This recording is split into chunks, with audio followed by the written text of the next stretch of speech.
Miss হবে না আপনার পছন্দের টিভি শো। দেখুন জি5 অ্যাপে একদম ফ্রি। গত শতাব্দীর মাঝামাঝি সময়টা যে মিউজিক, যে গান, যে অপূর্ব সব সঙ্গীত সম্ভার, সেটাকেই আমরা বলতে পারি স্বর্ণযুগের গান।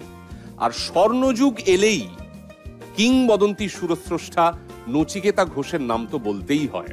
দিকপাল শিল্পী, মানে নচিকেতা ঘোষের মিউজিক শোনেননি, সুর শোনেননি, এরকম বাঙালি ভূভারতে সারা পৃথিবীতে খুঁজে পাওয়া খুবই মুশকিল। একটা গল্প বলি। মোহাম্মদ রফি নচিকেতা ঘোষের সুর শুনে এতটাই মুগ্ধ হয়ে গেছিলেন, এতটাই ভালো লেগেছিল তার, যে তিনি নচিকেতা ঘোষের সুরে বিনা পারিশ্রমিকে গান গেয়েছিলেন। কোন ছবিতে জানেন? ইন্দ্রাণী ছবিতে। যেদিন রেকর্ড করছেন উনি বম্বের রাজকমল স্টুডিওতে, সেদিন স্বয়ং রাজ কাপুর এসেছিলেন সেই রেকর্ডিং শুনতে। এবং তখন স্টুডিওতে ছিলেন গীতা দত্ত এবং হেমন্ত মুখোপাধ্যায়। বুঝতে পারছেন, মানে একেবারে নক্ষত্র খচিত রেকর্ডিংয়েই সবাই মুগ্ধ হয়ে যান। আচ্ছা, ইন্দ্রাণী ছবির সেই গান আপনারা সকলেই জানেন, যে পিকচারাইজ করা হয়েছিল মহানায়ক উত্তম কুমার এবং মহানায়িকা সুচিত্রা সেনের অমলিন রোম্যান্টিক দৃশ্যের ওপরে। অসাধারণ একটি গান, অসাধারণ মুহূর্ত, এত লম্বা ঐতিহ্য এই ইমোশনের যে এর কোনো শেষ নেই। এর অভিঘাত অমলিন। এবং মনোময়দাকে অনেক ধন্যবাদ, দীক্ষিতাকে অনেক ধন্যবাদ এই মুহূর্তকে আবার জীবন্ত করে তোলার জন্য।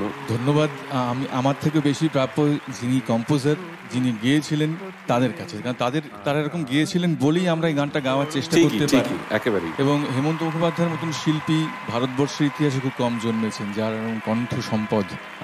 তার গান গাওয়াটাও আমার কাছে অনেক সৌভাগ্যের। ঠিকই, আমি চেষ্টা করেছি, ভুল ত্রুটি হয়তো হয়েছে, বাট আমার মতন করে চেষ্টা করেছি। অনেক ধন্যবাদ, অনেক ধন্যবাদ।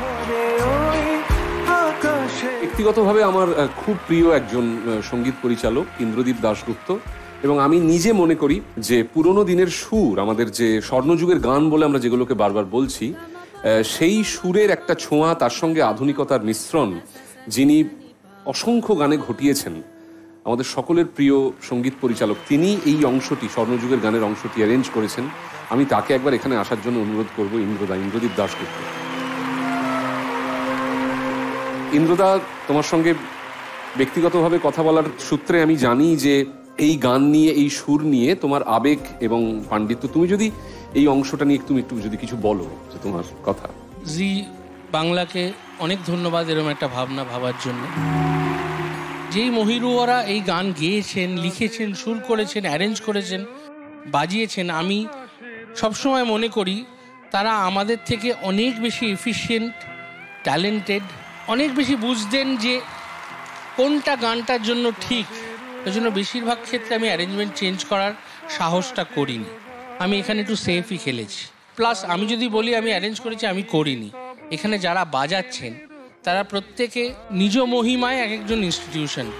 আমি আমার জীবনের প্রথম রেকর্ডিং করেছিলাম, সেখানে বাবুয়াদা বাজিয়েছিল। তো বাবুয়াদা, আজকে আমরা সুরকার, গীতিকার কিংবা সিঙ্গারদের লেজেন্ড বলি।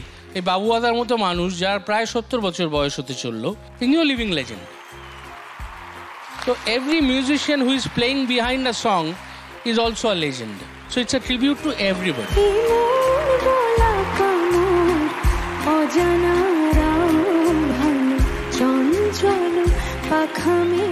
অনেক অনেক ধন্যবাদ ইন্দ্রদা।